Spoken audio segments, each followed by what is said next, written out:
Labadiena. Šiuo metu 1 iš 10 suaugusių žmonių Lietuvoje turi skolų. Beveik 7 iš 10 skolininkų nedirba arba dirba nelegaliai. Daugelis atsako, kad legaliai dirbti jų nemotyvuoja antstolių išskaitos iš minimalios algos už įsiskolinimus. Skolų turintys bedarbiai pradėję dirbti galės pasinaudoti vadinamosiomis skolų atostogomis. Tai yra laikinai sustabdyti išieškojimą. O išskaitos iš atlyginimo bus mažesnės nei iki šiol. Taip skatinant žmonės dirbti legaliai. Be to numatyta griežtesnė nelegalaus darbo kontrolė ir didesnės baudos už pažeidimus. Tokioms socialinės apsaugos ir darbo ministerijos parengtoms pataisoms pritarė Seimas. Apie visą tai kalbamės su socialinės apsaugos ir darbo ministerijos atstove, vyriausiąja patarėja Viktorija Minkevičiūtė. Labadiena. Sveiki. Ir nacionalinio skurdo mažinimo organizacijų tinklo direktorė Aistė Adomavičienė. Labadiena. Labadiena. Pokalbių vedu aš, Sigita Zumerytė.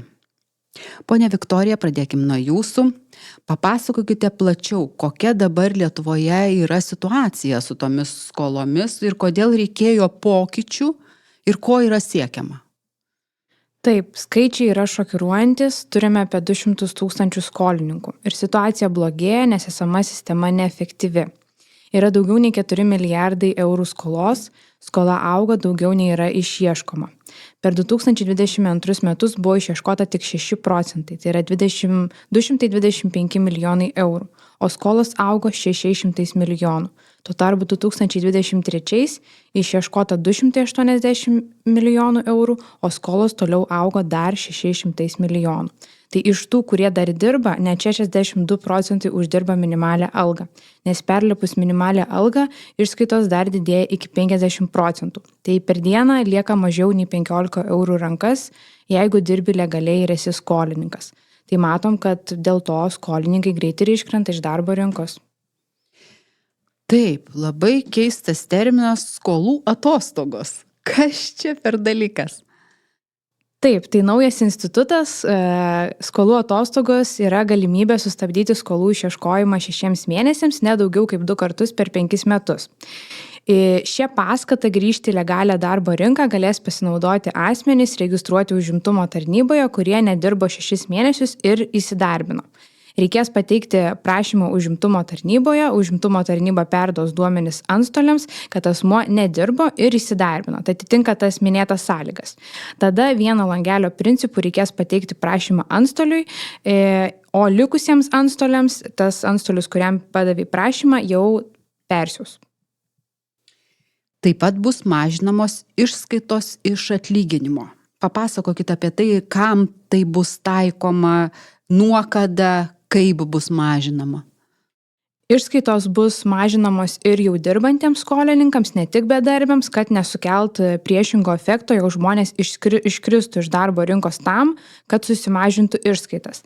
Tai sumažinome išskaitą iš minimalios algos nuo 20% ir 30% iki 10%, nuo minimalios iki 2 minimalių 30% vietoj 50%, o virš 2 minimalių 50% kaip yra ir dabar. Kadangi pragyvenimų jau lieka daugiau, tai ir didesnė dalis turi eiti kreditorių skolų gražinimui. Tuo tarpu jautriems kreditoriams niekas nesikeis, išlaikymui ir žalai, pavyzdžiui, sveikatai ar nusikaltimų, liks esami išskaitų dydžiai. Tai 30% iki minimalios algos ir 50% virš minimalios algos. Paprastai pasakykit žalai, tai ką tai reiškia? Jeigu yra padarę žalos. Fiziniam asmeniui, pavyzdžiui, sužalojimas, avarijos atveju ar tyčinis sužeidimas. Kažkokį nusikaltimą padarė, pavyzdžiui, ir taip sukėlė žalos kitam asmeniui. Nežinau. Taip. O vaikų išlaikymui? Taip, išlaikymui ne tik vaikų, bet kokiam išlaikymui, jeigu ir, nežinau, turi kažkokių kitų įsipareigojimų. Taip pat išskaitos, taip, nemažės išskaitos. Lieka tokios, kokios yra dabar. Manom, kad tai yra jautresni kreditoriai, kuriem turi būti gražinta kuo greičiau ir kuo didesnė suma. Taip. Žmonėms taip pat labai rūpi paskutinis būstas, ar kaip čia pasakyti, vienintelis būstas.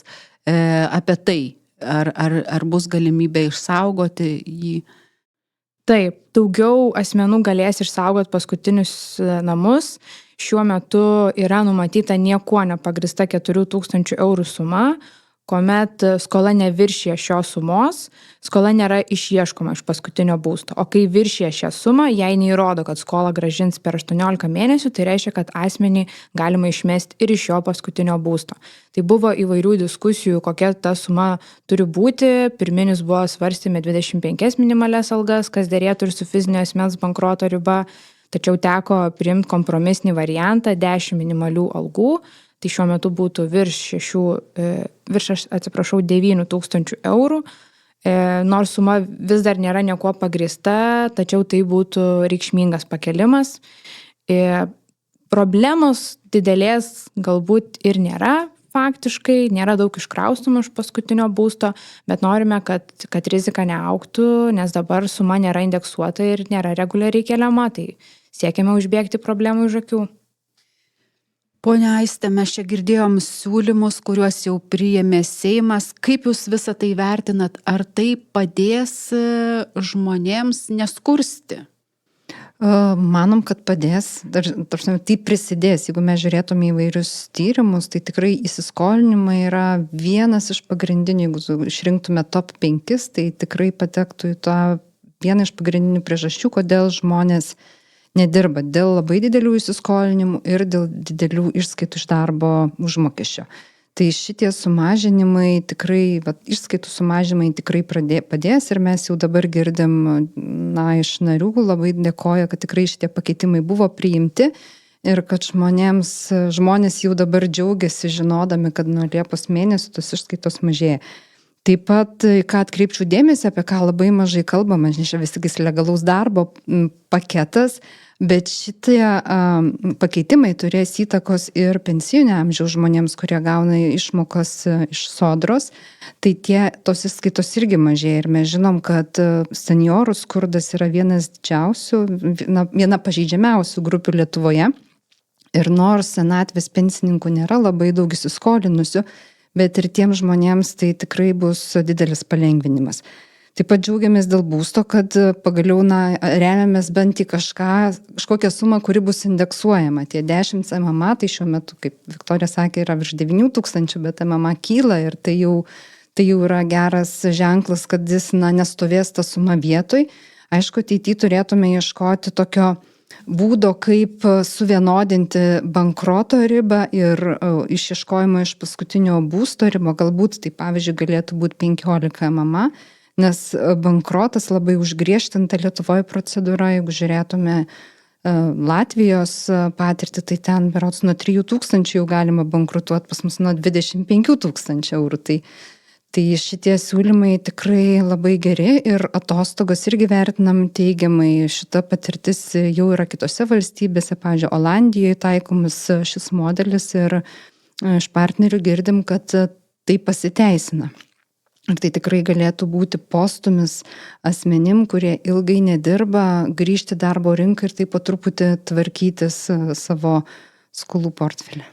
Minėjote, kad žmonės džiaugiasi. Tai reiškia turbūt, kad nėra taip, kad žmogus įsiskolinęs, jis dirba nelegaliai arba niekur nedirba ir net nesidomi, kaip jam iš tos situacijos išeiti, kaip strutis į smėlį. Nėra taip, reiškia žmonės domisi, kaip jiems, susitvarkyti savo reikalus. Yra įvairių žmonių, bet tie, kurie jau papuola į paslaugų ratą, kurie atsiduria mūsų narių ar ne, paslaugų akiratį, tai jie šitą informaciją gauna ir jie domisi ir jau tai yra žmonės, kurie kažkaip po truputį kabinasi. Aišku, labai svarbu, kad ta žinia nueitų kuo plačiau, kad kuo daugiau žmonių sužinotų. Ir tas sklaida žiniasklaidoje yra irgi labai svarbi, kad būtų aišku, kad taip nuo Liepos 1 yra šitie pakeitimai ir žmonės jau darbindamėsi, kalbėdami su darbdaviais galėtų irgi argumentuoti, jau sumažėjo išskaitos, jau bus lengviau ir visiems procentai tie visai kiti ir paprastesnė apskaita patiems darbdaviams. Tai ką mes girdim jau per pirmą savaitę, kad tikrai gaunam daug padėkos laiškų ir žinučių, kad tikrai svarbus pakeitimai. Visi šitie pakeitimai nuo Liepos 1 įsigalioja? Skolų atostogos nuo gruodžio 1. Išskaitos nuo Liepos 1. Taip. Taip pat dar yra griežtinama nelegalaus darbo kontrolė. Taip. Papasakokit apie tai, kas čia bus.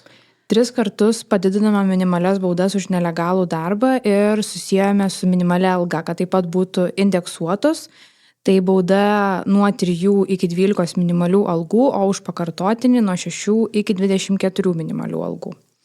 Papildomai naujas taip pat institutas pažeidėjų viešinimas. Tai tikslas, kad VDI svetainėje būtų viešinami nelegalaus ir kitų darbo įstatymų pažeidėjai, kad darbuotojai ir planuojantis įsidarbinti asmenys galėtų pasižiūrėti ne tik tai, koks yra vidutinis darbo užmokestis, vyrų moterų atlyginimo skirtumai, bet ar darbdavys yra baustas už nelegalų darbą ar kitus pažeidimus. Taip pat numatoma paskata legalizuotis, nes tikslas nėra susirinkti baudas, tikslas, kad žmonės dirbtų legaliai. Todėl įstatymė yra numatyta, kad jeigu pagauna dirbusi nelegaliai, tai darbdavys privalo įforminti darbuotojų ir pranešti sodrai, nes asmuo jau dirbo, buvo sutartas atlyginimas, funkcijos, tai tiesiog nebuvo pranešta sodrai ir nebuvo mokami mokesčiai. Jei iki baudos paskirimo darbdavys toks praneš sodrai ir sumokės legaliai 3 minimalių algų atlyginimą, nes nežinom iš tiesų, kiek žmogus iki to laiko dirbo, bus bauda minimali 3 minimalios algos, o už pakartotinį tokia taip pat opcija bus, tik tai bauda bus dvigubai didesnė, 6 minimalios algos. Toks principas jau ir dabar galioja užsieniečiams dirbantiems nelegaliai, tai tiesiog perkeliam tokį patį principą ir lietuviams. Dar yra vienas ir pagerinimas darbdaviams, tai už smulkesnius pažeidimus bus mažesnės baudos. Šiuo metu yra labai griežtai parašyta, kad bet koks net ir smulkus užsieniečių darbinimo pažeidimas yra laikomas nelegaliu darbu.